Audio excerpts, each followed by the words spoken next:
저런 애 산에 갔을까? 왜 저런 산에 있죠? 아주 기본적인 의문을 제기를 하는 거예요. 저도 도시에 포교당을 하니까 처음에 사람들이 다 뭐라 그랬냐면, 지금도 사람은 없습니다. 근데 신도는 없는데 뭐라고 얘기하냐면, 절 같지가 않아요. 이런 얘기들을 하는 거예요. 그래서 제가 절 같은 건 뭡니까? 이렇게 물어봤어요. 그 사람한테. 그랬더니 한옥이어야 되고 산에 있어야 된대. 그게 절 같은 거래. 그래서 예전에 부처님이 탁발하셨는데 그렇게 마을로부터 멀리 떨어진 데 절이 있었을까요? 그럼 탁발 갔다가 오면 배고픈데? 그리고 12시 안에 못 먹어요. 그러니까 이게 탁발했을 때 여러분 아세요? 그 율장에 보면 탁발해서 그 자리에서 먹는 집단들도 있었어요. 근데 불교는 금강경 봐서 아시잖아요. 탁발하고 나서 손발 씻고 거기서 드시는 거죠. 그러니까 갔다 와서 음식을 드시는 데까지 12시 안에 끝내야 돼요. 거리가 멀면 어떤 일이 벌어지죠? 오다가 12시.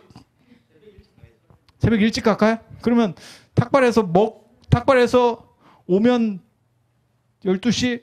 와, 그거 보통 일 아닌데? 한 2시간씩 걸어가지고 가는데 2시간, 오는데 2시간 막 이렇게?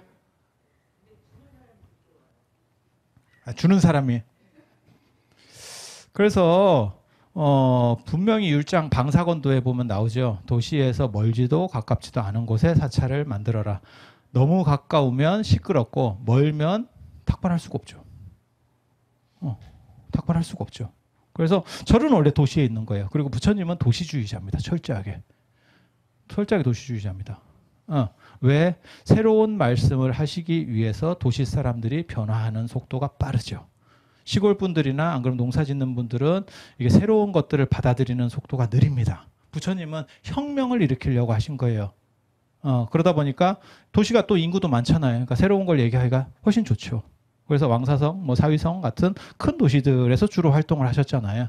그리고 맨 마지막에 돌아가실 때, 쿠시나가에서 돌아가실 때도 아난이 뭐라고 얘기를 하냐면, 부처님 왜 큰 도시들을 놔두시고 평생 도시만 다니시던 분이 왜 이런 조그만 총구석에서 돌아가시려고 하십니까? 이렇게 벌써 물어보잖아요.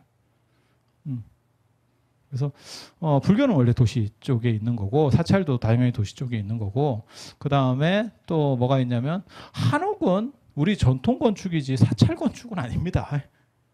설마 부처님이 한옥에 사셨겠어요? 그죠? 승복도 그렇잖아요. 사실 제가 지금 하고 있는 형태 중에서 부처님 거 인도 스타일, 메이드 인 인디아 거는 이거밖에 없어요. 빡. 그 나머지는 전부 이게 동아시아 겁니다. 그렇지 않아요? 인도에서 여름에 40도, 55도까지 올라가는데 이런 치렁치렁 입고 있다가 이거 또 죽어서 못해요. 그리고 율장에 보면 뭐라고 나오냐면 비구는 땀을 흘리지 마라. 제가 금과 옥조처럼 여기는 부처님 계율이에요. 비구는 땀을 흘리면 안 된다. 비구니는 괜찮은가 봐. 근데 이거를 입으면 인도에서는 무조건 참여해야 돼. 안 움직여도 참여해야 돼. 네, 이건 방법이 없어. 그래서 이런 옷들은 다 아니죠. 그래서 제가 그런 얘기도 하는데 율장 얘기할 때는 그런 얘기 했는데 인도에서는 하복만 있던 승복이 동아시아로 오면서 하복만 없어졌다. 그래서 여름에 더럽게 덥다. 우리 전통적인 게 꼭 불교적인 건 아니다. 그건 금을 거야 돼요. 그리고 승복도 마찬가지예요. 승복도 색깔 다른 한복이에요. 그리고 우리가 입고 있는 두루마기나 이런 것들은 실제로 우리 전통 복장도 아닙니다. 그거 대원군 때 들여온 거잖아요. 흥선대원군 때 들여온 거잖아요. 그래서 그 당시에는 호복이라고 그랬죠. 오랑캐 복장이라고. 그래서 막 천시하고 막 이랬었어요. 그래서 절이